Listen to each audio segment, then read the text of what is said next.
밤 11시였습니다.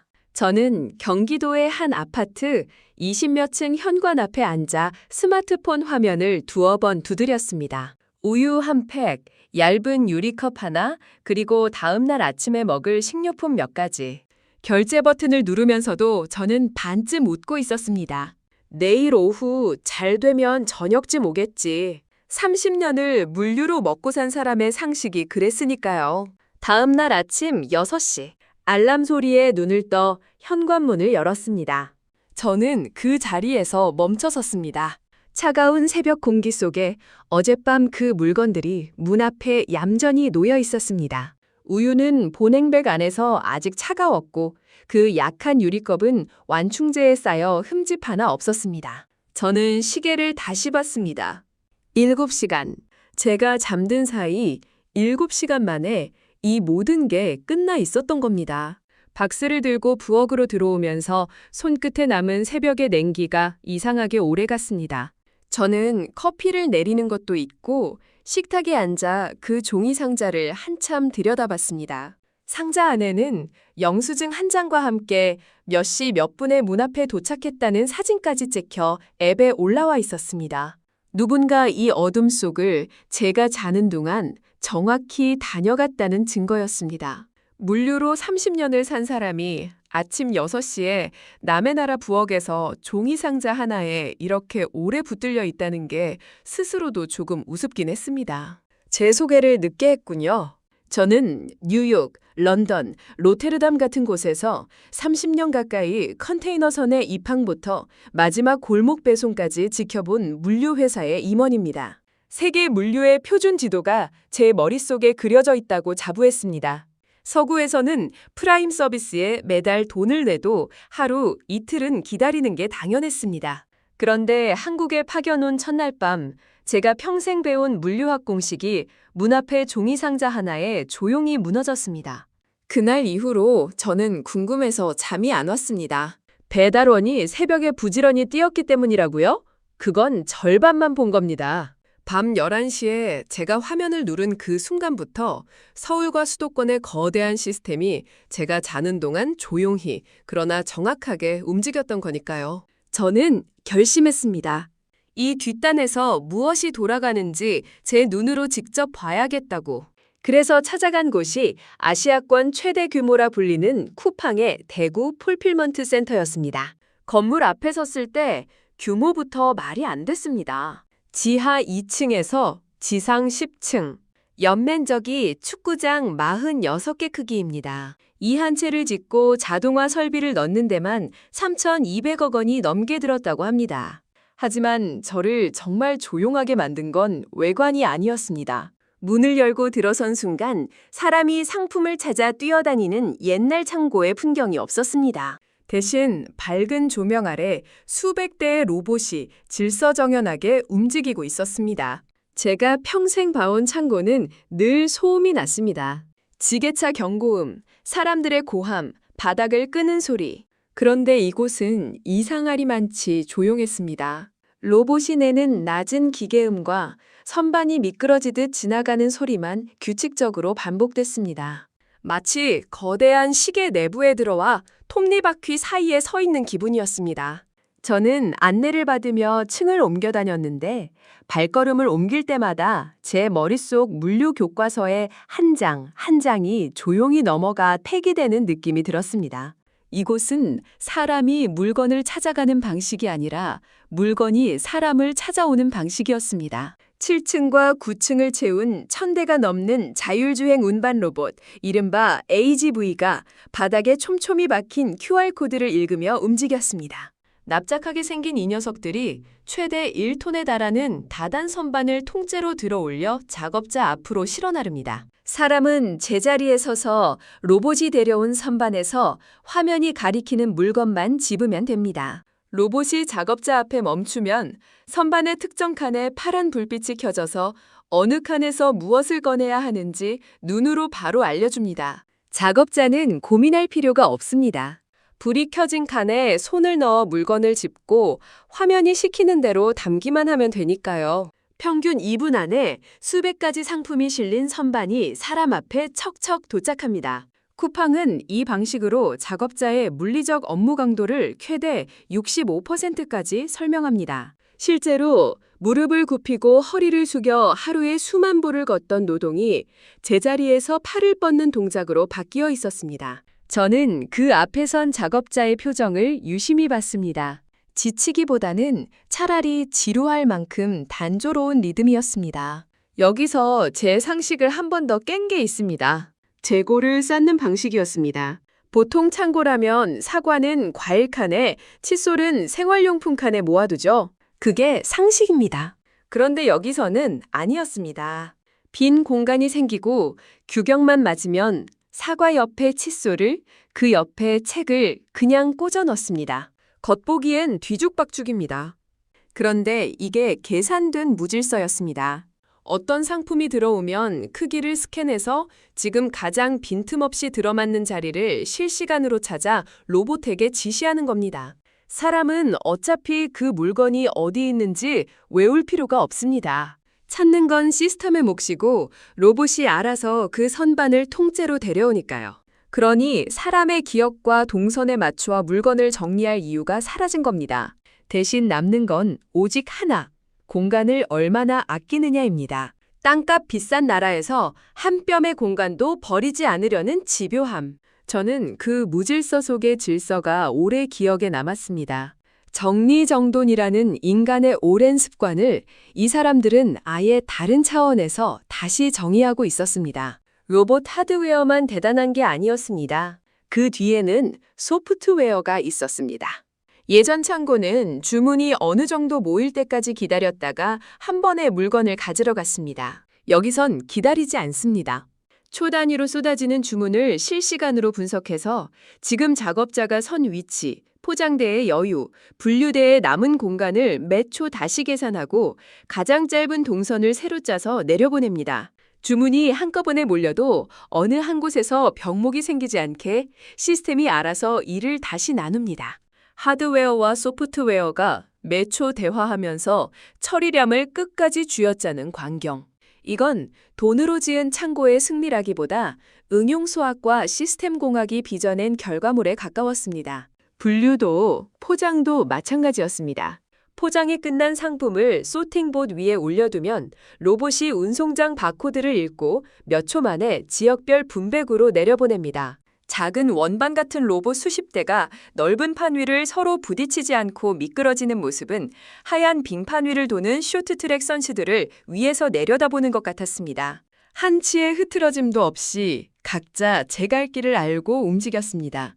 5층에서는 무인 지게차가 사람 없이 벽에 QR코드와 센서만으로 무거운 팔레트를 몇 미터씩 들어 정확히 밀어 넣었습니다. 사람이 다치기 쉬운 중량물 작업, 허리를 망가뜨리기 딱 좋은 그 일을 기계가 대신 맡고 있었습니다. 자동 포장기 앞에서는 직원이 봉투에 물건을 툭 넣으면 기계가 몇 초 만에 밀봉하고 송장까지 출력해 붙였습니다. 손으로 하나하나 테이프를 붙이던 것과 비교하면 속도가 비교가 안 된다고 하더군요. 저는 그 흐름을 한참 서서 봤습니다.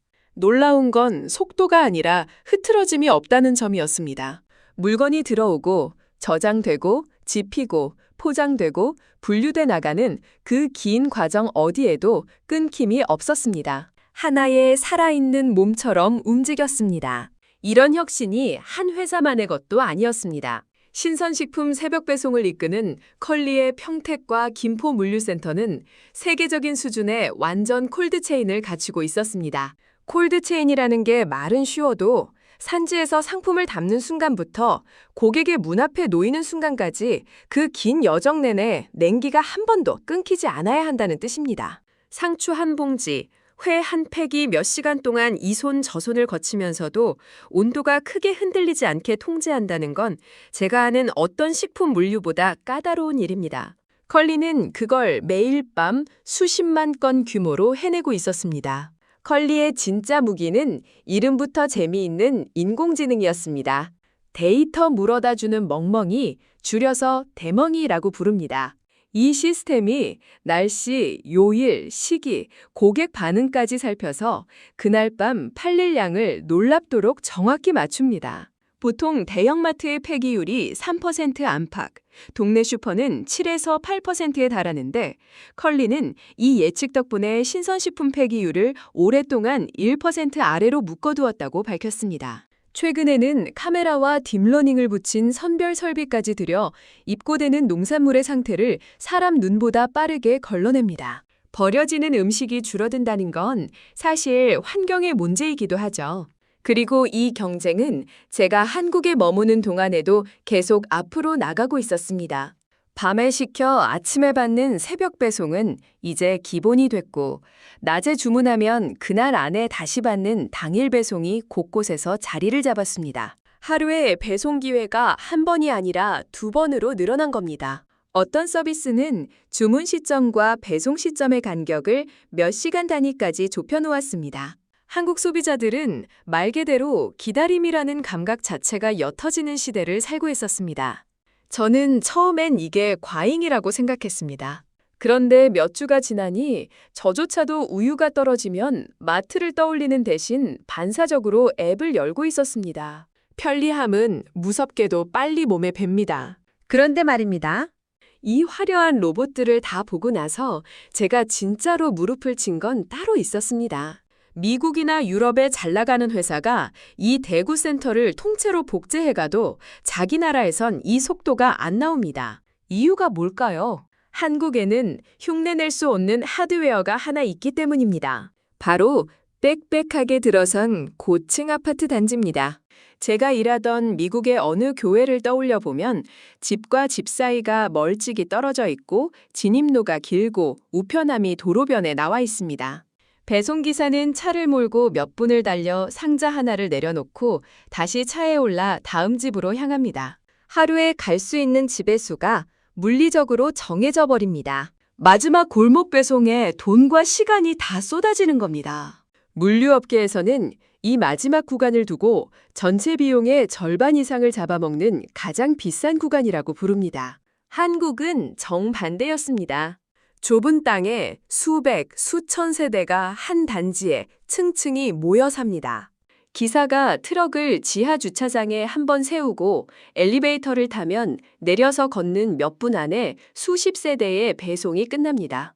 같은 시간에 처리하는 집의 수가 몇 배로 뛰는 겁니다. 배송 한 건당 비용이 기적처럼 낮아지는 순전히 밀도의 승리인 셈입니다. 그리고 이 밀도는 어떤 기업도 하루아침에 만들어낼 수 없습니다. 한 세대가 살아온 도시의 모양 그 자체이기 때문입니다. 그 위에 촘촘한 디지털이 깔려 있었습니다. 한국 아파트 공동현관은 비밀번호나 카드 없이는 못 들어갑니다. 보안이 셉니다. 그런데 이 벽을 한국 사람들은 부드러운 소프트웨어로 넘습니다. 주문할 때 공동현관 비밀번호를 암호화해 함께 입력하면 그 정보가 배송기사의 단말기에만 전달됩니다. 기사가 새벽에 현관 앞에서 기기를 대면 문이 열립니다. 최근 지은 아파트는 한 걸음 더 나갑니다. 배송 앱이 로비의 블루투스 장치와 교신해서 기사가 가까이 오면 문을 열어주고 엘리베이터가 알아서 1층에 내려와 기다립니다. 몇십 초의 기다림까지 지워버린 겁니다. 데이터와 건물이 대화하며 기사에게 길을 열어주는 이 모습은 솔직히 다른 어느 도시에서도 본 적이 없습니다. 그러니 로켓와우 같은 멤버십이 한 달에 7,890원이라는 게 저는 오히려 무섭게 느껴졌습니다. 커피 2잔 값도 안 되는 돈으로 무제한 새벽 배송을 누립니다. 소비자에게는 축복입니다. 하지만 이 낮은 가격은 어딘가에서 누군가 떠받치고 있다는 뜻이기도 합니다. 저는 여기서 물류업계에 오래 몸담은 사람으로서 마음이 무거워졌습니다. 이 매끄러운 경험 뒤에는 알고리즘이 짜놓은 시간표 속을 매일 밤 달리는 사람들이 있습니다. 제가 문 앞에서 종이 상자를 보고 감탄하던 그 새벽, 어딘가에서 누군가는 헤드라이트 하나에 의지해 낯선 골목을 돌고 있었을 겁니다. 새벽 배송을 하는 기사 상당수는 회사에 속한 정규직이 아니라 개인 사업자 형태의 플랫폼 노동자입니다. 계약서상으로는 사장님이지만 실제로는 앱이 시키는 대로 움직이는 노동자에 가깝습니다. 그래서 주 52시간 상한이나 야간 휴게 같은 일반 근로자를 지키는 보호막에서 비켜서 있는 경우가 많습니다. 센터의 시스템은 1시간에 몇 개를 집었는지 그 숫자를 실시간으로 지켜봅니다. 속도가 떨어지면 신호가 갑니다. 폭우가 쏟아지거나 한파가 몰아쳐도 짜여진 배송 시간표는 좀처럼 여유를 주지 않습니다. 도로가 미끄러워 속도를 줄이는 건 사람에겐 당연한 본능인데 시스템의 눈에는 지워야 할 오차로 보일 때가 있습니다. 그 그늘은 통계로도 남아 있습니다. 밤샘 노동에 시달리는 배송 노동자들의 불면과 우울 지표가 일반인보다 높다는 조사가 이어졌고 과로가 부른 안타까운 사고도 여러 번 보도됐습니다. 그래서 최근에는 폭염이나 폭우가 심한 날에는 노동자의 건강을 위해 배송 시간을 늦추거나 제한하자는 목소리가 커지고 있습니다. 흥미로운 건 소비자들의 태도입니다. 새벽 배송이 멈추면 장보기가 불편하다고 느끼면서도 날씨가 극단적으로 나쁠 땐 기사의 안전을 위해 기꺼이 기다리겠다는 사람들이 점점 늘고 있습니다. 편리함의 속도를 사회가 스스로 조금씩 조율하기 시작한 겁니다. 또 하나 짚고 넘어가야 할 그늘이 있습니다. 올해 초부터 5달 동안 법무부가 다른 사람 명의의 계정을 빌리거나 도용해 무자격으로 배달한 외국인 라이더를 734명 적발했습니다. 지난해 같은 기간에 11배가 넘는 숫자입니다. 다만 여기엔 오해하기 쉬운 지점이 있습니다. 이들 상당수는 몰래 숨어든 사람들이 아니라 유학생처럼 합법적으로 머물고 있으나 배달을 할 자격이 없는 이들이었습니다. 문제의 핵심은 특정 국적의 사람들이 아니라 계정을 빌려주고 빌려 쓰는 구조의 허점입니다. 이 완벽해 보이는 시스템의 아랫단이 궤도의 빈틈을 파고든 그늘진 노동으로 메워지고 있었다는 뜻이죠. 정부와 플랫폼이 얼굴 인증 같은 보안책을 논의하기 시작한 것도 그래서입니다. 그럼에도 이 생태계는 멈추지 않고 스스로를 손보며 나아가고 있었습니다. 지난 14년 동안 한국의 대형마트는 골목상권 보호를 이유로 심야와 새벽에 온라인 배송이나 물류 작업을 하는 것이 사실상 막혀 있었습니다. 그 사이 쿠팡과 컬리 같은 새 얼굴들이 새벽 시장을 가져갔고 전통의 오프라인 강자들은 눈을 뜨고도 밀렸습니다. 그런데 지금 이 오래된 규제를 풀자는 논의가 국회에서 본격적으로 진행되고 있습니다. 아직 법이 최종 통과된 것은 아닙니다. 소상공인의 반발도 만만치 않아 진통이 예상됩니다. 다만 일부 자치구는 이미 의무 휴업일을 평일로 바꾸는 등 앞서 움직이기 시작했습니다. 만약 규제가 풀리면 전국의 매장을 가진 오프라인 대기업들이 그 매장을 거점 삼아 새벽 배송에 뛰어들게 됩니다. 한국 물류 전쟁의 이 막이 곧 열린다는 뜻입니다. 미래는 더 대담하게 그려지고 있었습니다.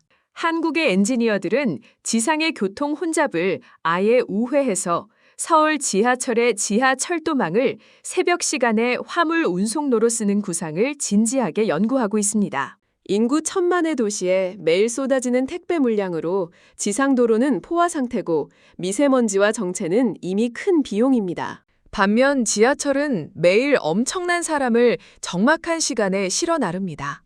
이 친환경 철도망을 새벽에 화물 전용으로 돌려 도심 지하철역 안에 작은 물류 거점까지 물건을 나른다는 그림입니다. 상상해보면 이렇습니다. 수도권 외곽의 큰 터미널에서 실린 화물이 승객이 끊긴 새벽에 지하철 선로를 타고 도심 곳곳의 역으로 조용히 흩어집니다. 역 안의 작은 거점에서 물건을 넘겨받은 기사들이 바로 윗 동네와 사무실로 걸어서 배송을 마칩니다. 밤마다 경기도에서 서울까지 수십 킬로미터를 달리던 수천 대의 트럭이 그만큼 도로에서 사라지는 겁니다. 승객 수송이 한계에 다다른 지하철은 새로운 쓸모를 얻고 도시는 매연과 정체에서 조금 자유로워집니다. 아직은 실증과 연구 단계지만 성공한다면 밤마다 도시를 채우던 매연과 정체를 상당 부분 지울 수 있는 우아한 발상입니다. 이미 일부 신도시에서는 아파트 복도와 엘리베이터를 스스로 타고 다니는 배달 로봇의 실증도 진행되고 있습니다. 물론 이 유토피아에도 차가운 벽은 있습니다. 저 같은 외국인이 처음 이 서비스를 쓰려면 한국에서 발급받은 본인 명의 휴대폰, 외국인 등록증, 그리고 한국은행 카드나 계좌가 모두 필요합니다. 저도 처음엔 결제 화면 앞에서 한참을 헤맸습니다. 카드는 자꾸 튕겨나갔고 본인 인증은 한국 번호가 없으면 넘어가지 않았습니다. 며칠 여행 온 사람에게는 이 새벽의 기적이 문턱부터 닫혀 있는 셈입니다. 실제로 서울 호텔에 묵는 여행객들이 간단한 물건 하나 주문하려다 결제 단계에서 막혀 결국 한국인 친구에게 부탁하는 풍경을 저는 여러 번 봤습니다. 세계에서 가장 빠른 시스템이 오직 한국의 등록 체계와 금융망 안에서만 작동하는 이 묘한 폐쇄성. 이것 또한 이 나라 물류의 솔직한 얼굴 중 하나였습니다. 한국에서 보낸 지난 몇 달은 제 물류 상식을 처음부터 다시 쓰게 만든 시간이었습니다. 밤 11시에 손가락 하나로 누른 가벼운 클릭이 수천 대의 로봇과 촘촘한 알고리즘, 그리고 도시 설계 전체가 함께 움직이는 거대한 흐름을 깨운다는 걸 저는 두 눈으로 봤습니다. 그것은 분명 경이로웠습니다.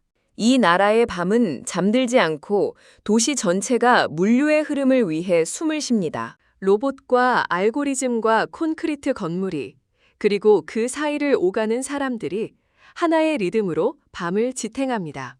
다만 저는 30년 물류를 한 사람으로서 이 말은 꼭 해야겠습니다.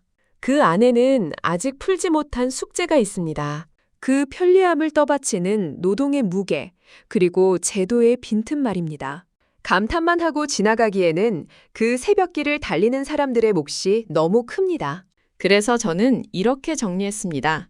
한국의 새벽 배송은 기술만의 승리가 아닙니다. 그것은 밀도와 데이터와 사람이 함께 만든 결과이고, 동시에 그 사람들을 어떻게 지킬 것인가라는 질문을 우리 앞에 놓습니다. 오늘 밤에도 그 도시의 흐름은 멈추지 않습니다. 그리고 그 흐름은 편리함의 속도와 사람의 안전을 어떻게 나란히 세울 것인가를 두고 세계의 모든 도시가 곧 마주하게 될 우리 모두의 미래입니다.